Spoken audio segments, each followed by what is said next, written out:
मुफ्ती साहब अस्सलाम वालेकुम, मैं हबीब कोयटा से। क्या ख्वाजा सरा शीमेल जो तबलीग में जा रहे हैं इनके लिए क्या हुक्म है? दीन की खिदमत कर सकते हैं? ये सवाल बनू से भी एक साहब ने पूछा था कुछ दिन पहले, शायद कमेंट में ही कहीं पूछा था। तो उन्होंने कहा था कि हमारे यहाँ बहुत ज़्यादा ये मसला ज़ेर बहस है और बहुत ज़्यादा इस पर डिस्कशन हो रही है। उन्होंने लिखा था कि मुफ्ती साहब, मेरा नाम मोहम्मद यासीन है, मैं बनू टाउनशिप से ताल्लुक़ रखता हूँ। मेरा सवाल ये कि जो हिजड़े हैं क्या ये तबलीग में जा सकते हैं या नहीं? हमारे इलाके KPK में सोशल मीडिया पर उलमा का एक हंगामा खड़ा है, कोई कहता है जा सकते हैं, कोई कहता है कि नहीं जा सकते, वजाहत फरमाएं।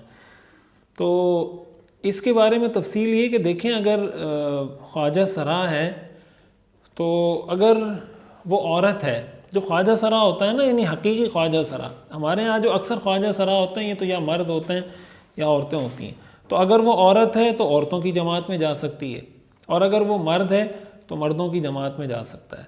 तो ये डिपेंड करता है, अब ज़ाहिर है कि ये वो खुद ही बता सकता है, जो भी ख्वाजा सरा है वो ये खुद बता सकता है कि भाई मैं हकीकत में क्या हूँ, मैं मर्द हूँ या औरत हूँ।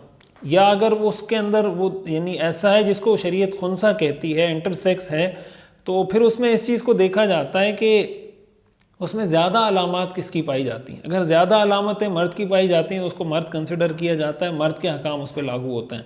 और अगर ज़्यादा अलामतें उसके अंदर औरत की पाई जाए तो उसको औरत कंसिडर किया जाता है और औरत के हकाम उस पर जारी होते हैं। तो ये देखने की ज़रूरत है कि वो मर्द है तो मर्दों के साथ जाए, औरत है तो औरतों के साथ जाए। लेकिन अगर ऐसा है कि उसमें औरतों की अलामात बहुत ज़्यादा हैं तो ऐसी सूरत में मर्दों में उसका जमात में जाना ज़ाहिर है कि ठीक नहीं है, इसमें फितने का अंदेशा है।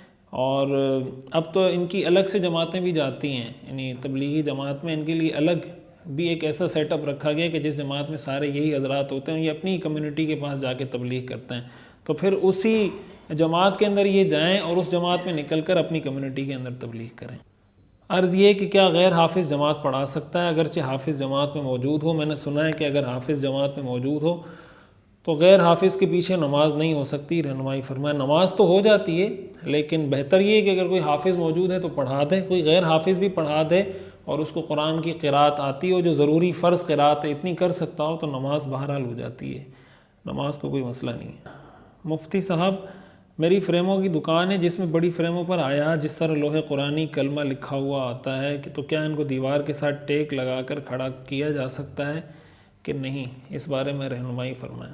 जी, लगाए खड़ा कर सकते हैं टेक लगाकर, बस उसमें ये इस चीज़ का ध्यान रहना चाहिए कोई बेहुरमती उसकी ना हो, कोई गिरने का, यानी इस तरीके से उसको मजबूत तरीके से रखा जाए कि गिरने का, बेहुरमती का एहतिमाल उसमें ना हो। और किसी कोई नीचे कोई चीज़ रख दें, कोई लकड़ी रख दें, कोई प्लास्टिक, कोई इस तरह की चीज़ थोड़ा ऊंचा करके रख दें तो ये और ज़्यादा अदब के करीब हो जाएगा। मुफ्ती साहब, मेरा नाम खुशी मोहम्मद है और बेला अमाज़ई से हूँ। मुफ्ती साहब, मैंने कुछ दिन पहले गाड़ी के लिए किस्तों पर टायर लिए जो कि मुझे किस्तों पर 20,000 रुपये महंगे मिले, क्या ये सूद के ज़ुमरे में आता है? रहनुमाई फरमाएं। किस्तों पर जो चीज़ ली जाती है या बेची जाती है वो सूद के ज़ुमरे में नहीं आता। आप किस्तों पर चीज़ बेच भी सकते हैं, किस्तों पर चीज़ ख़रीद भी सकते हैं, उसमें कोई ऐसी शर्त इजाफी नहीं लगा सकते जुर्माने की, कोई इस तरह की। किस्तों पर कोई चीज़ ज़ाहिर बेचेंगे तो महंगी बेचते हैं, तो ये शरन जायज़ है। हज़रत एक मसला पूछना है, वो ये कि अकीक़े में गाय की कुर्बानी की जो इजाज़त है उसकी कुरान और हदीस की रोशनी में जवाब इनायत फरमाएं। अकीक़े में जो कुर्बानी की जो गाय की कुर्बानी की जो इजाज़त है, बुनियादी तौर पर उसकी वजह ये कि असल है खून का बहाना। खून का बहाना शरई नुक्ता नज़र से असल है।